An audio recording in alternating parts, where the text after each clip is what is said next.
and you'll hear me talk about pivots a lot when I talk about things going forward in the podcast.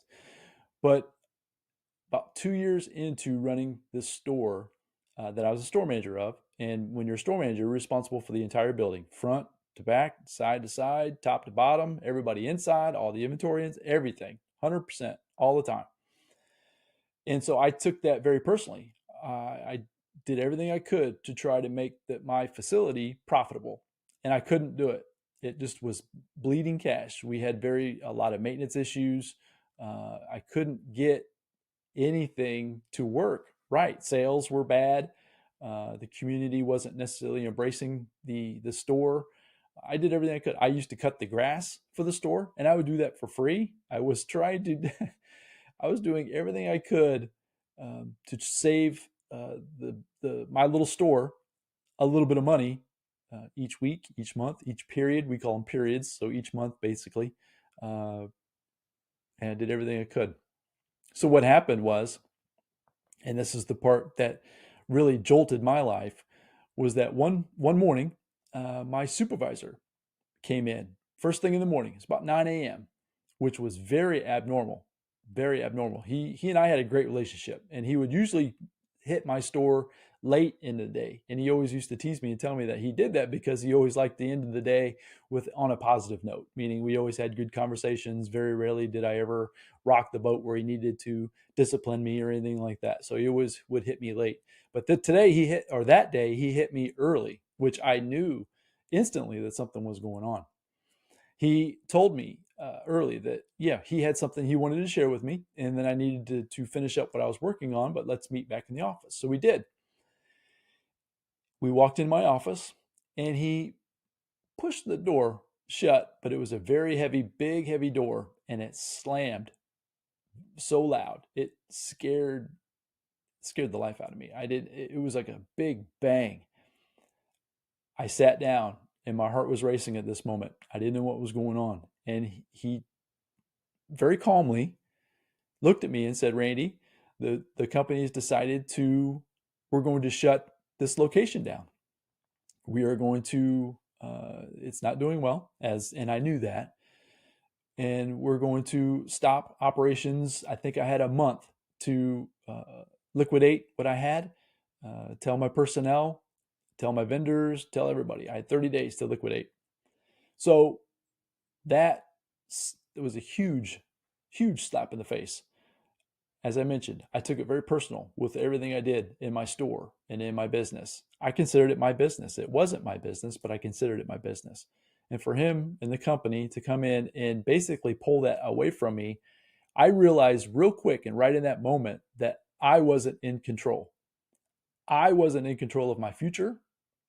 It didn't matter what I thought. It didn't matter how much effort I'd put into it. It didn't matter. I was not in control. And so I decided in that moment that this wasn't right. And what I mean by right was that this wasn't the best solution for me moving forward in my life.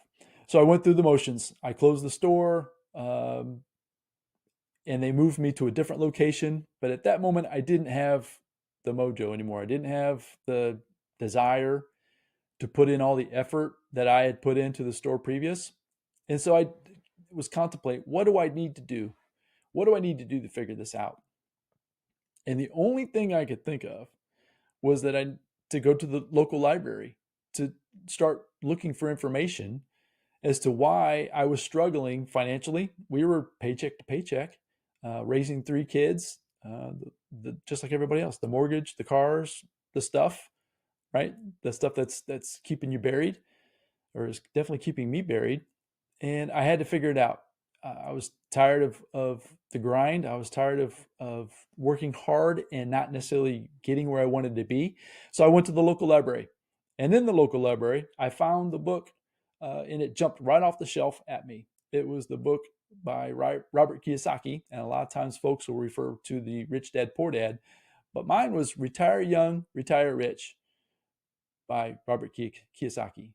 That book jumped off the shelf at me because it had exactly, in the title, what I was looking for.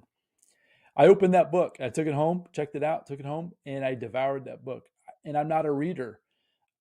As I mentioned, I was not good in school. I would even classify myself today as a great reader because I don't necessarily like it. Thank goodness for audios like this podcast, because I'm an avid podcast listener and YouTube and that type of thing. But at the time, it was read the book.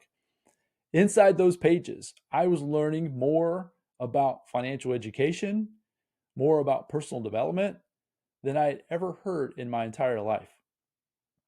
I wasn't exposed to any of this growing up. I was excited in one sense, but then I also became very frustrated in the other, meaning I wasn't sure why folks in my life, whether it be people I worked with or my family for sure, wasn't sharing these ideas with me. I thought they were keeping it from me.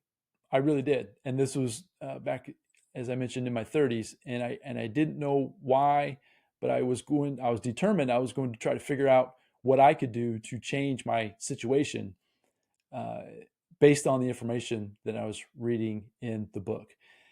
That took me down a rabbit trail of learning, reading. Thank goodness, podcast, as I mentioned, came out. Back then, a lot of the information was on CDs. I would get CD programs, and I was commuting an hour each way to work. I would listen and just devour content as fast as I possibly could, because as I started learning and I started to apply, my life began to change rapidly, from my working life to my family life, all the way to where I am today.